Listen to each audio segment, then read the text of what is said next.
My name is Tiffany. I'm one of the admissions counselors here at Canisius. I'm here kind of just to moderate things as our three faculty members from the School of Education and Human Services present on our education programs. We have Dr. Kelly Harper with us, Dr. Barbara Burns, and Dr. Mariah Grande. I will hand it over to them. If anybody has questions throughout the presentation, please drop them through the Q&A and we will answer them at the end. Hi everyone, I'm Dr. Barbara Burns. I am the chair of the Teacher Education Department, and I have been, in the past I was a high school math teacher, so I deal mostly with the adolescents in our department, but I also contribute in the other areas as well. Do we want to have Kelly and I introduce ourselves as well? Yeah, sure. Thanks. Okay, so I'll go. My name is Dr. Mariah Grande, and I am teaching in the childhood special ed program at the graduate and at the undergraduate level. And now Dr. Harper. Hi, I'm Dr. Kelly Harper, and I also teach undergrads and graduates in the teacher education program. So this is a little challenging when we're not able to see our audience, so you kind of bear with us. We only see each other, we don't see you. So we feel you though, we feel you. So we don't know, like, you know, if there's a question, just throw it up into the question or the Q&A, or, you know, into the chat box, and Tiffany's going to help us monitor that. So as we look at this slide here about the teaching vocation, teaching is being viewed more as a profession in recent years than it has been in the past. As a profession, we're moving toward more rigorous licensing credentials. So there are more testing and everything for the profession. But it is also a vocation, as we see here. You really have to want to work with the children that you will work with every day. Especially now, we see the worth of our teachers, their desire to make their students safe and welcome. And it's a great time to get a job. There are current shortages, and this is from a November 2019 New York State report in the areas that you see listed here. We don't know what recent happenings will do to the shortage areas, but anecdotally, it seems like there will be more of a teacher shortage based on what's going on now, that there are more and more retirees coming along. And we also are seeing, if you look at the report from the Consortium for Policy Research in Education, that it's really important for the teachers to be very well prepared so that they know what to expect when they get out into the field, and so that they are not likely to quit after a very short period of time. So the School of Education and Human Services is committed to the college's mission and to Jesuit ideals. We have a commitment to service, to social justice, and to urban education.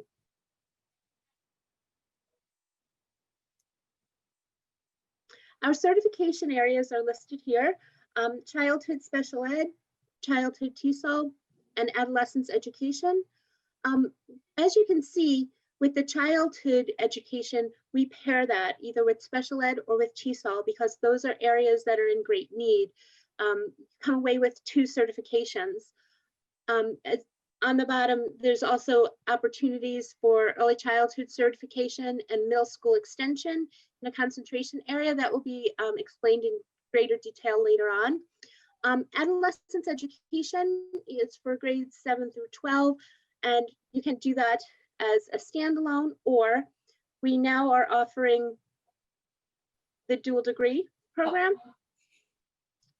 So the dual degree program, you would major as an undergrad in your subject area, and as you are going through the courses that you need for that, because you'll graduate and you'll get your degree in that particular area, you will be taking some education classes along the way, and it will lead to your initial certification in adolescence in the concentration area, and to students with disabilities generalist as you complete your master's. So it takes longer than the 4 years. You graduate at the end of the 4 years with your undergrad degree, and then you continue on and you get your graduate degree, which everyone really has to have anyway in order to become a professionally certified.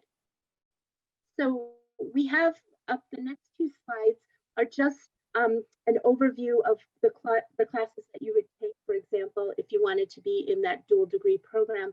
Those that are outlined in highlighted in yellow are some of the classes that you would take. So you would start in your sophomore year and go all the way through your senior year, taking some of the adolescence education classes and some of the special ed classes that you'll see. And then you'll continue on, usually for another year. It could be a little bit longer, but usually it's just 1 more year. So you'll be taking those all through your undergrad and then continuing on for your master's degree. And I think Dr. Harper is going to pick up here.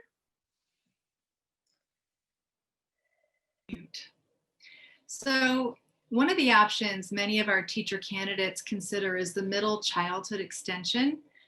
And with the addition of just 2 courses in human growth and social development, as well as cognition, learning assessment, and diagnostic teaching, on top of the content specialty test in their area of concentration, whether it be a foreign language or mathematics or science, they are going to be extending their certification through grades 5 through 9. So for example, a childhood special education major seeking certification in grades 1 through 6 could now expand their marketability through grade 9, which is really nice. Similar to the middle childhood extension, teacher candidates who seek the early childhood extension also take 2 additional courses, infant child care and education, and also developmentally appropriate practice in early childhood, which both have field experiences. And this extension covers birth through grade 2 and is highly recommended for all childhood special education and childhood TESOL majors. Administrators at the elementary level look for teacher candidates who are certified to teach all levels in their building, and this would include kindergarten, something that the childhood certification does not include. All of our programs are clinically rich, and we have multiple partnerships schools in both urban and suburban settings. Many of the schools are in close proximity to Canisius, and some can be accessed with an NFTA Metro Pass that is available to all of our students. We work very closely with our clinical faculty. They are highly skilled practitioners and serve as supportive mentors to our teacher candidates. And beginning in the freshman year, our students spend over 150 plus hours in the schools crafting their pedagogical skills and culminating in 2 student teaching placements as highly capable aspiring teachers. The feedback from our clinical faculty and administrators in our partnership schools is that our teacher candidates are very well prepared. Along the journey to becoming a teacher, our candidates fulfill New York State Education Department requirements.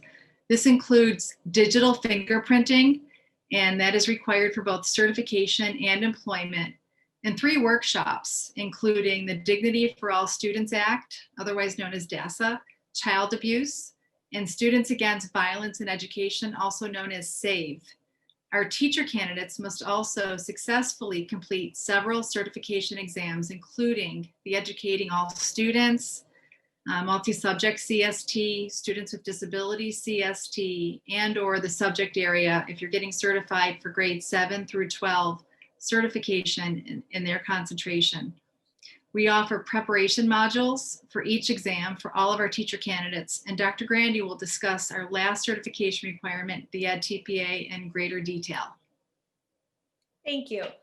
So the Ntpa is one of the relatively newer teacher certification requirements. So candidates have to videotape themselves teaching 3 to 5 lessons and basically need to annotate it, describe what they're going to do, videotape themselves, and then reflect on what the data showed about their students. Did they learn? And they need to be able to reflect on what they would do differently in the future.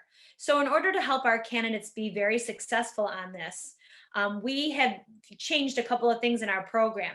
We did some mapping to make sure that students were getting some experience throughout their program to help them be successful on this high stakes test. And our candidates practice an entire Ntpa during their pre-student teaching field experience. So that takes place in the fall of their senior year. We also have made sure that our candidates really get to know their students. So we place them in the same setting during pre-student teaching. So they are there from the fall, for the fall semester for at least 50 hours. And then they will remain in the same classroom for their first student teaching placement.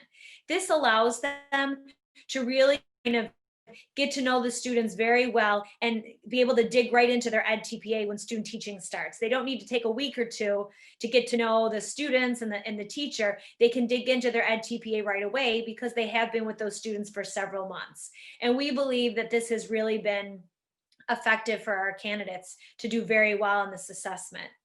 We also provide a support seminar during student teaching seminar, where the person that is responsible for teaching the course also provides guidance to students as they prepare to submit their Ntpa. The classroom teachers that we work with that serve as mentors are very well aware of the requirements. We have made sure that we've communicated the requirements of the Ntpa to them, so that they are able to support our candidates in this process as well. And our pass rate is well above the state minimum rate of 80%. Our candidates all complete the Ntpa as a requirement for graduation. Some schools do not make it a requirement for graduation. So what happens is sometimes they can graduate without certification. That is not going to happen at Canisius. Now, you might not take some of the certification exams before you graduate, although we really do encourage our candidates to do that. But we will make sure that you have submitted the Ntpa, and chances are, if you've submitted it and done a good job, that you will pass it and you will not need to retake that exam. It costs $300 to take it. We've also put that for our undergraduates into the tuition for the course. So it'll be a fee attached to the course, and you will get a voucher. So it helps you in that you'll have financial aid being able to help cover that. You won't need to come up with the money when it's time to submit the exam. So as you can see, we've really looked for ways to help support our candidates so that the Ntpa is not going to be a barrier to them getting teacher certification. So some different experiences that we are able to offer candidates beyond the college classroom is we have the well-known Institute for Autism Research here at Canisius. So our faculty conduct research after school and during the summer program with students with high functioning autism. And they oftentimes are looking for interns to help with data collection and for treatment intervention. And our students are able to work in that setting and gain some really valuable experience. We also have students that can serve as research assistants for faculty working on different projects. We have a really active campus ministry program that provides not only religious services during the school year, but also some really fantastic service and immersion trips. Now, obviously with COVID, that's been a little bit different, but I'm sure that they're coming up with creative ways. And I would hope that by the time you all start school, that is nothing that we need to worry about anymore, that we are all going to be able to go back to life as we knew it. Some other international internships that we have been able to offer have been to Spain. We have an education faculty member that takes students to Spain in May, and they are able to teach for 2 or 3 weeks in a Spanish school where they're learning how to teach them English. We've also had experiences in Kenya and South America. And like I said, there are some different service immersion trips. We have a lot of students that go to Poland to work in an orphanage. We've had students go to Jamaica, Ecuador. One really great thing about Canisius that I think students really respond to is because of the size of our school, we're really able to develop close relationships with faculty. What students are able to come up with close relationships with faculty and their peers. Our students travel for the most part in a cohort. So if you are a sophomore, you're going to be with those students for 4 years. If you're a freshman, the same students you're going to be with your freshman year, you're going to be with them sophomore year, junior year, senior year. So when you go to college and there's hundreds of people or thousands of people, it's really nice to be able to look around in the classroom and see people that you're going to have multiple classes with, each semester. It really helps people meet good friends and just a nice support when you're taking classes. We also don't have any problems having students get into our courses because we will make room for you because we do want you to move in a cohort. And we really do have a very long-standing tradition of making sure that our candidates are well prepared. We have school administrators that reach out to us every year looking for our students to hire because they have such a fantastic reputation. And the good thing is, bad for us, but good for us, is that our candidates are getting jobs before they even graduate. So a lot of times when we get those phone calls, we're not even able to give anybody a name because our candidates are scooped up as soon as possible from area schools because of how well they are prepared. So we do have some education clubs at Canisius. The Kappa Delta Pi is an international honor society that students that do very well academically are invited to participate in. We also have had the Council for Exceptional Children and the Teacher Education Club, and those are really student run. So when there is an interest and a need, we make sure that those clubs are available to students. And we also have the Best Buddies Club, and that is another student-run club. And in this organization, they pair students with developmental disabilities with college-aged peers. And they do not have to be education majors to be a part of this club. And they have social events where they get together, kind of like having a buddy that has a developmental disability, but letting them have the college experience too. So we've got lots of people involved in that club, and that seems to be one that a lot of people really enjoy. So you might be thinking, okay, well, if I go to Canisius and I get a job, where might I be working? Well, our students are qualified and they are able to get jobs all over the country, as you'll see in a minute when I show you some of the places where they're working. They're working in public schools, charter schools, private schools. They're working also in community agencies, working with young children in daycare centers. They're working in Catholic schools, charter schools, and they're also working internationally. We have a student working in South America right now. We have some students that are teaching all over the country. You can see from here, we've got some in Buffalo, Stanley G. Falk, which is a school here for students with emotional behavioral disabilities. Katie up here was teaching in Brooklyn. She's teaching in Atlanta. We've got some more people. We've got somebody teaching in Texas, Charleston, South Carolina, Charlotte, North Carolina. And then right here in Buffalo, Hoover Elementary in Kenton, Sweet Home, Clarence Center. Emily's teaching at the Canaletian Center for Learning, which is a school for children with developmental disabilities. And then up here in the corner, we have Rachel, who's teaching at St. Michael's in Arizona. And she was actually doing a year of service working as a special ed teacher for I think it might have been the Jesuit Volunteer Corps. And she stayed on there as a special ed teacher when her year of service was over.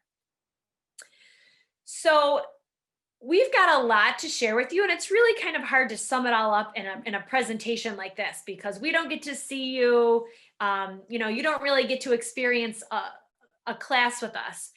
We do want to let you know that even in this kind of weird time we find ourselves in, we would love for you to participate in our classes or to come take a tour of campus so that you could see for yourself. We do have many courses taking place online. Some are synchronous, some are asynchronous, but we do have some classes that are actually taking place face-to-face. I teach a class Tuesdays and Thursdays, 11:30 to 12:45, or actually till 12:30 now. And if you would like to see what a class is like, you could participate face-to-face, or you could participate via Zoom. We can arrange, I would be happy to arrange for that. If there is a particular class that you'd like to see, or if you know somebody and you'd like to follow classes with them, these are all things that I'm sure that the admissions folks could help you with. I know that they will arrange for you to take some tours. If you would prefer to speak with a current student about their major and what they think about it, and be able to ask them questions that maybe you don't want to ask us, we could also arrange for that as well. So you just really need to reach out to the admissions folks and let them know, or you can always send one of us an email. If you can find our email on the Canisius website, we'd be happy to set that up for you. But I'm sure Tiffany make that happen and kind of help you with all the nuts and bolts required with that. And now Dr. Harper is going to talk about how do you pay for this? Okay, so loan forgiveness is the furthest thing from your mind right now since you haven't taken out any, but come the day, there are many federal, state, and local programs that provide student loan forgiveness for teachers. And keep in mind, though, that some programs only provide partial forgiveness while others can provide a full cancellation. So, for example, you can qualify for a full cancellation with the federal Perkins loan, and it comes with some specific requirements. So you would need to be currently working full-time in a public or nonprofit elementary or secondary school system. Other requirements might be being employed as a teacher in a school serving students from low-income families, or serving as a teacher in one of the shortage areas that we had talked about earlier, like special education or mathematics. And then for each academic year that you're teaching full-time, you're eligible to have a portion of your loan canceled. So we have these other loan forgiveness programs listed here, and then again on the next slide. And overall, I would encourage you, if you're interested in more detailed information on loan forgiveness, connect with our committed staff in Student Records and Financial Services Center, and they would be able to provide you additional guidance and very valuable expertise. So here's the TEACH grant. So TEACH stands for Teacher Education Assistance for College and Higher Education. So this provides you with up to $4,000 a year throughout your undergraduate study, so up to $16,000 if you complete or plan to complete coursework that's needed for a career in teaching.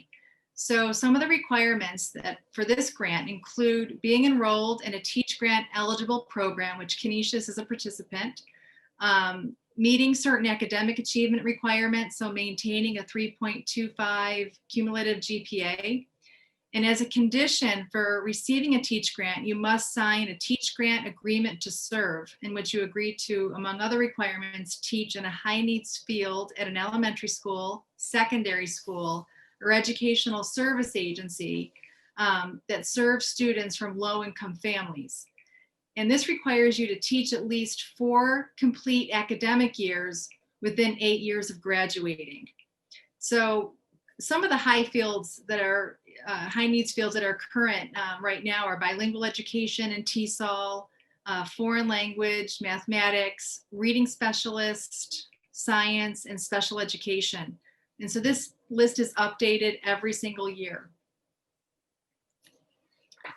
So this really concludes the presentation side of our open house. We'll turn this back over to Ms. Tiffany Wagner, who will now moderate any Q&As.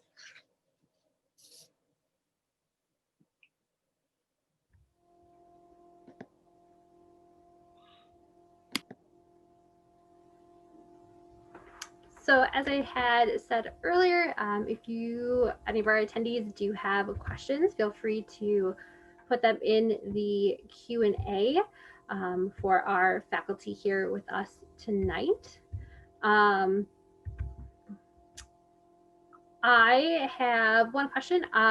What if you know you want to teach, but maybe not what subject or what grade level? What opportunities does Canisius provide students like that? It's a great question.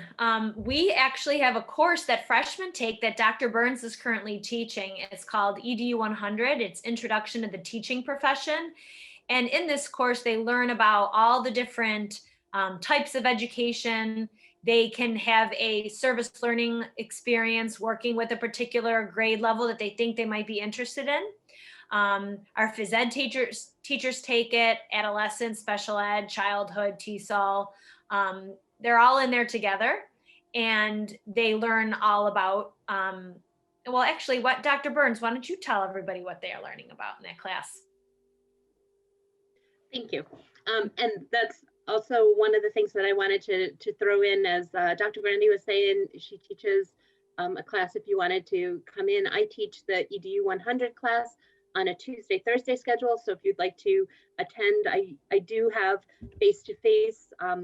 I have to watch though, because I have limited seats because the class is very large and I'm only allowed to have so many people in person, but I would love to have you via Zoom. So I'm afraid that that would probably be the way I would do that. But we are, looking at all of the different areas of education and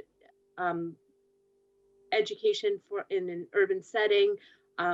We have read some books, watched some documentaries. We've got a lot going on.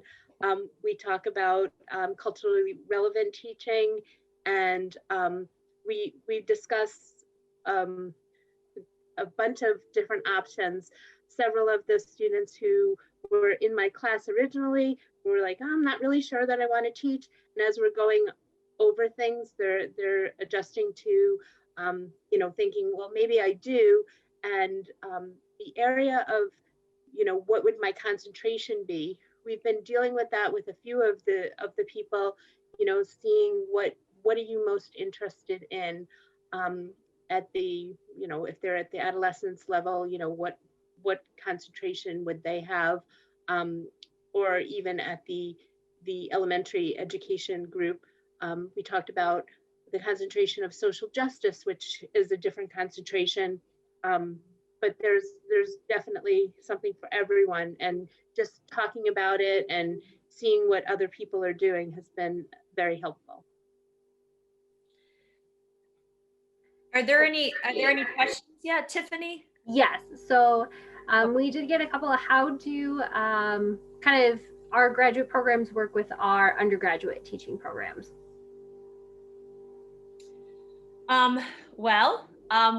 We have a variety of graduate programs. One is, all of the programs that we offer at the undergraduate level are offered, for new people at the graduate program. So if you didn't go to Canisius or you were a different major, you could come for your master's degree. But let's say you graduated from childhood special ed and you wanted to stay at Canisius, and many of our students do because they love it here. You could do the advanced special ed program, which goes deeper into special ed, and it doesn't result in an additional certification. But if you know that that's what you want to do, a lot of people do opt for that. We also have the literacy program, which is an all online graduate program. We also have the TESOL program, which results in certification being able to teach students that are English language learners. So that is an area of need right now. So we have a lot of people that opt to do that program. We also have a master's in differentiated instruction. And we also have a master's in educational technology and in educational leadership. So many of our students graduate with their degree in teaching and they come back here to get their master's, or when they decide that they want to become a school leader, they'll also come back here. So, we have lots of options for people that want to stay here for the next 6 years. We can make that happen. We would love for that to happen, and many of our students do that. But there are many, many choices. We also have counseling. And, like I said, physical education is another area that we have. Have I forgotten any programs, ladies? I don't think so, but I do want to say that you can, take a graduate program to get your initial cert, or several of the programs that were mentioned by Dr. Grandi are to get your professional certification. So you have to be already certified if you're going to be in the literacy or the differentiated instruction or the advanced special ed.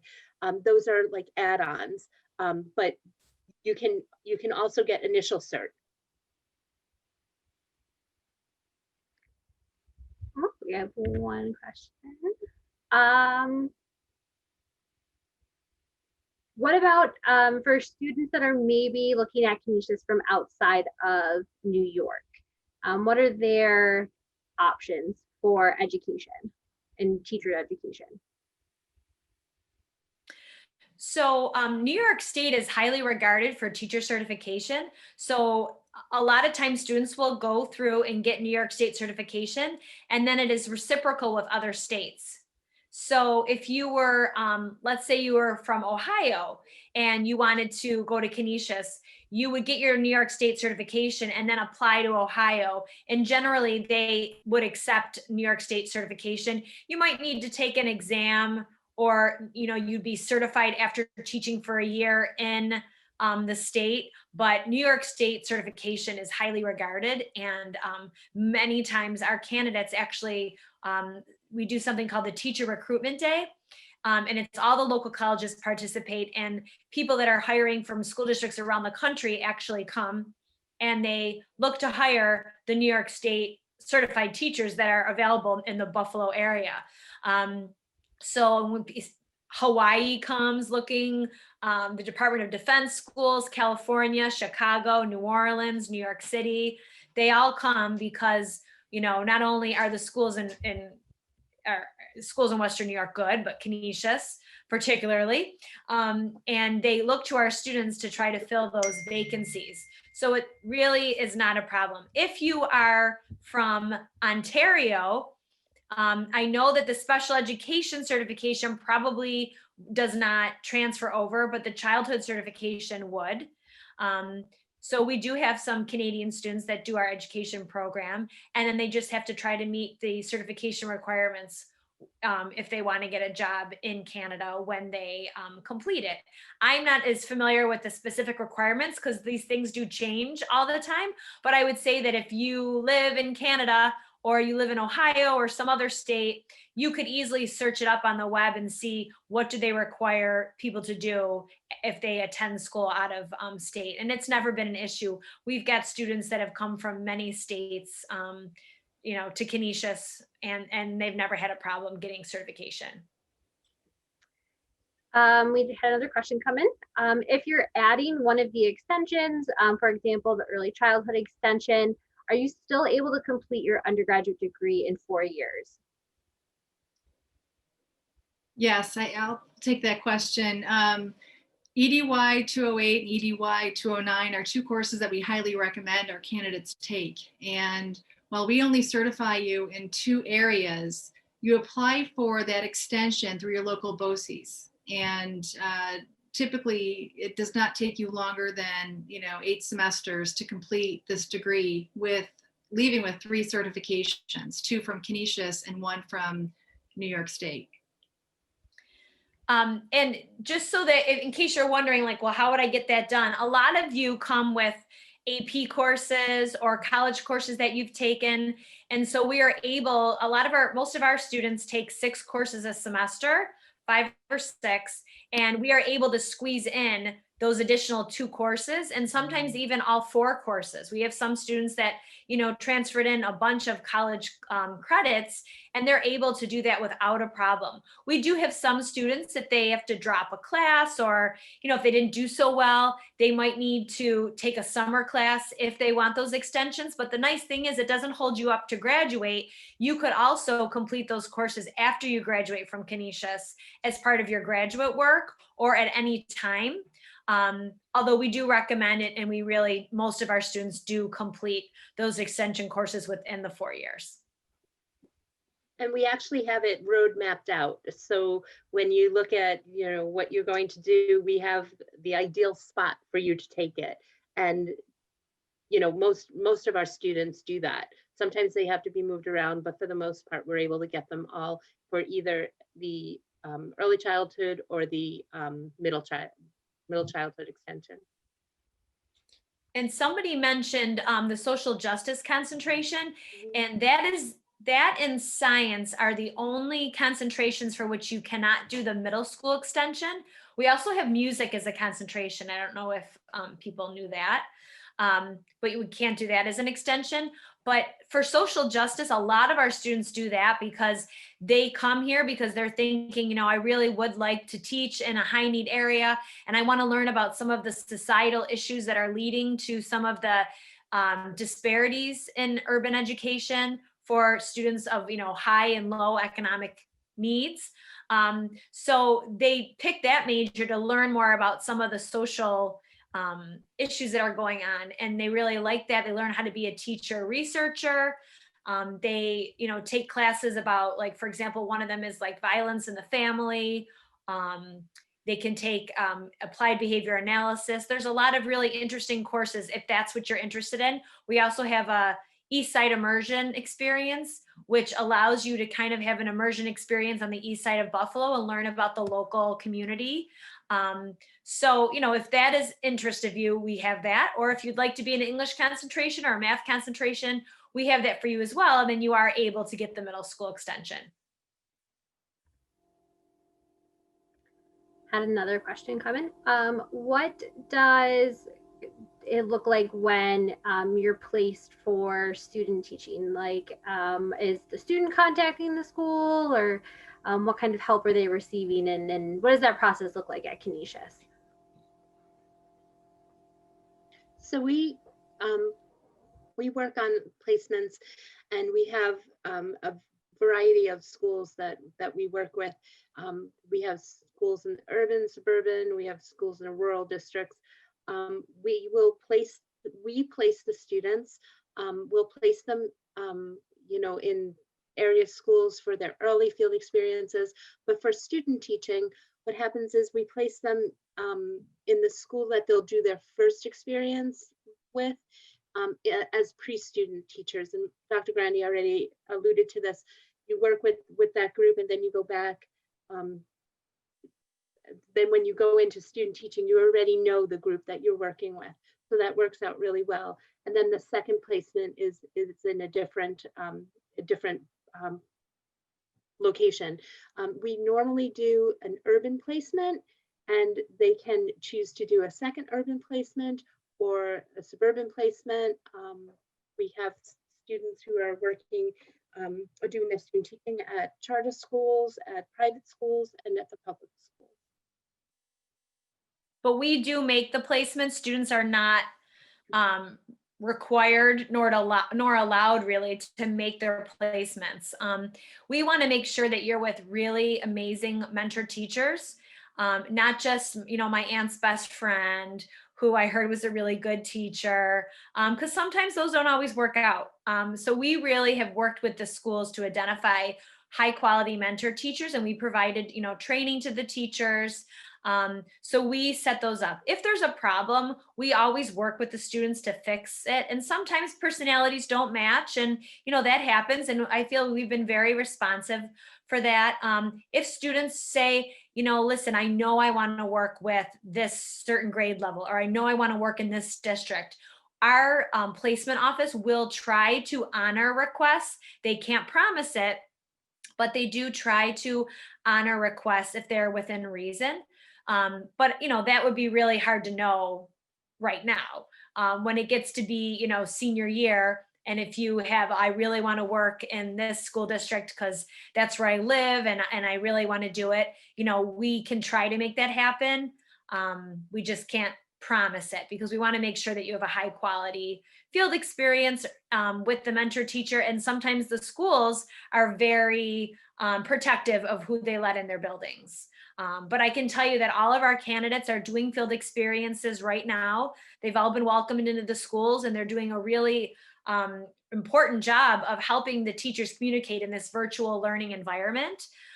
So, you know, when we call a school and we say we need some placements, we typically don't have a problem getting that cooperation, because we do have a great reputation. And how early are students able to do observations and work in the classroom? Oh, Kelly, you're muted. Sorry about that. You might hear some shouting if there's any Bills touchdowns in my background, so I had to keep that muted. Typically freshman year, students start, and they have at least 25 hours in their first year at Canisius. They take a course in Intro to Education, and then they also take their first literacy block, and they have 15 hours working with children as young as preschool through grade 2. And then in the fall semester of their sophomore year, they have another 20 hours of field experience in their second literacy block. So it's really a wonderful scaffolding of experiences, and in different kinds of classrooms. And I know that they're assigned to classrooms for deliberate purposes. So for some, they're doing read aloud lessons, and then the next time they're doing a whole class lesson, then they're doing diagnostic work and assessment. And so it all kind of builds on the previous experience leading up to senior year where they take over in student teaching for 2 full weeks. And if I could add to what Dr. Harper just said, as far as the types of field experiences, pretty much our candidates every semester have some type of field experience, whether it be service learning or whether it be a mandated field experience that is supervised by Canisius faculty. We don't just send our students out in the field for field experience, we go and we observe them. So they are mentored not only by their mentor teacher, but also by the Canisius faculty member that's teaching the course. In our program for childhood special ed, when you're getting 2 certifications, you're going to be placed with students with in general education settings, but also students with different disabilities. So we have an LD placement, which gives students experience working with a teacher working with kids with learning disabilities. Then in our next special ed placement, they work with children with intellectual disabilities and developmental disabilities like autism. And then in the third block, they work with students with emotional and behavioral disabilities. And then senior year, they're going to be in an inclusive environment working with a gen ed or a special ed teacher. Now, I know Adolescence has a variety of placements too. They're not getting 2 certifications, but they're getting experiences that are range from 7th grade to 12th grade. So they're going to have some middle school placements and they're going to have some more secondary placements. Is there anything you wanted to add to that, Dr. Burns? The placements for the field experiences are a lot more than observation too. We do not send students to go sit in the back of the room and watch a class. You're active, you're doing something, which is really important. You know, you might be working one-on-one with a student who's been absent for a while. You might take a small group who struggled on a particular assignment. You might be reviewing homework with a group of students, or you might be teaching a small group while the classroom teacher is teaching a different group. And then you'll work your way into teaching a lesson here and there and then taking over. But you're not a passive observer.